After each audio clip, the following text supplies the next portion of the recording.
Greetings, Rovers. Welcome back. Today I'm going to discuss the biggest mistakes to avoid as a new player in Wuthering Waves.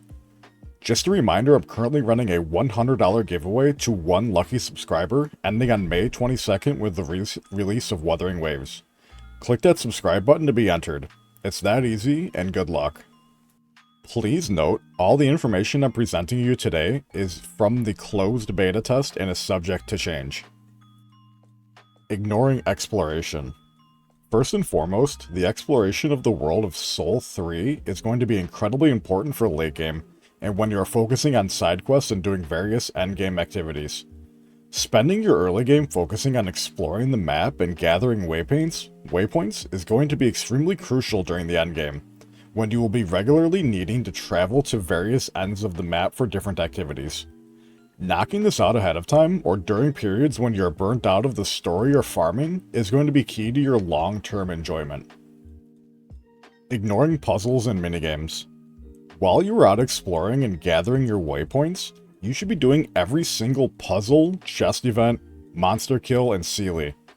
Getting them out of the way while you are in the area will save you the hassle of having to come back later when you are focusing on them. These events are an extremely important source of Astrite, which is the currency to pull on the gacha banners, account XP, and resonator, leveling, and upgrading materials.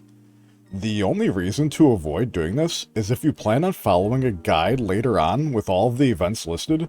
That way it's easier to keep track of what you have and haven't done. Ignoring gathering materials. Unlike Genshin, picking up the majority of gathering materials you come across while exploring is going to be crucial when it comes to endgame content. This can be done while you are out exploring and will add a minuscule amount of time to your exploration and will have huge benefits. Gathering materials out in the world will allow you to craft various items to assist you in battle and will be a key component to upgrading your various equipment. Leveling your cooking and crafting. This goes hand in hand with the previous point, as the materials you are gathering mean nothing if they are rotting in your bags. Visit the stove or a crafting station in a major city and make sure you are putting those materials to use. You will be able to craft healing, attack, or defense food, which will make those difficult encounters easier and could be the difference between killing or dying. You will also be able to use materials such as ore while gathering to synthesize them into upgrade materials for your weapons. Capping out on stamina. Stamina is referred to as wave plates in this game, and you want to avoid capping out your wave plates at all cost.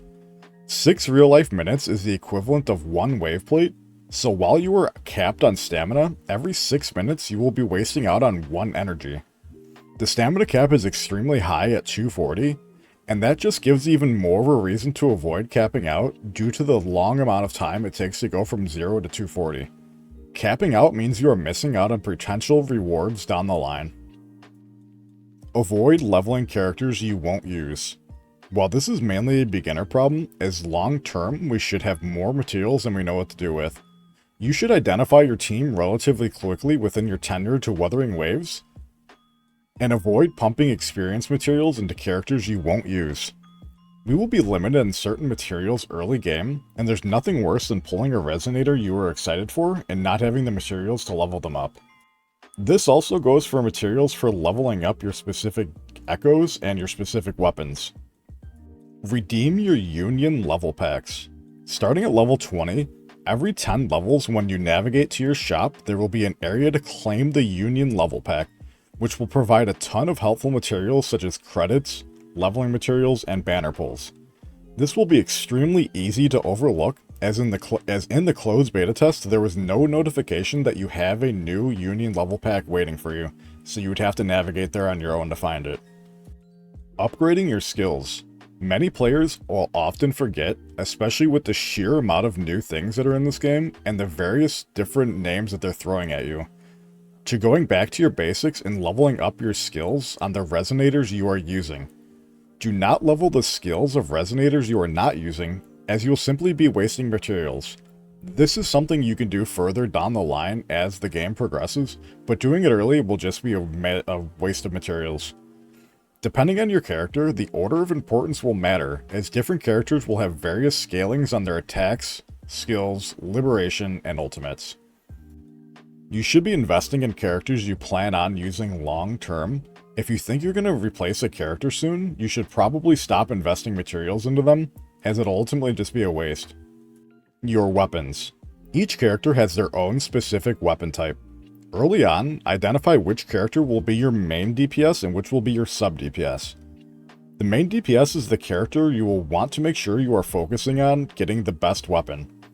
There are swords, broadblades, gauntlets, rectifiers, and pistols. Keep note, swords and broadblades are not interchangeable, despite it sounding like they are. As you are exploring and turning in various rewards, keep in mind which weapon you want to look out for. You obviously want to get the best weapon for your best character. Staying on top of your echoes. Make sure you are farming your echoes in the open world, including the bosses. This will be the only way to level your databank, which holds various rewards such as asteroid and increases your chance to capture enemies at the higher the level. On the subject of echoes, pay attention to their stats, rarity, and set effects of the echoes you are equipping. Echoes are not guaranteed to have specific stats or substats, so you need to pay close attention to all of them to ensure you are building your character properly. Not every echo will have the same set effect as well, so you will make sure that you have matching set effects to utilize the most out of these echoes you are equipping to your characters. And finally, practice, practice, practice. This is arguably going to be the most important aspect of this video. The combat in Wuthering Waves is unlike any we've seen before in the gacha space, and is more akin to a Souls-like game than a Genshin game. When it comes to its combat, spend your time going out in the world and practice your combos, dodges, and parries. Dodges and parries are the most important part of combat, and honing in on your combos will allow you to take down the most formidable foes. And that about covers some of the biggest mistakes new players will encounter during their first time. What did you think? Is there anything that I missed? I may end up doing a follow-up video to this, as I have a ton more to share with you guys on what to do and what not to do when it comes to your first time playing Wuthering Waves. As always, please drop me a like and subscribe. We're getting so close to 10k I could taste it. Please join my Discord for more tips, discussions, and giveaways. Alright. Until next time, Rovers, I'm out.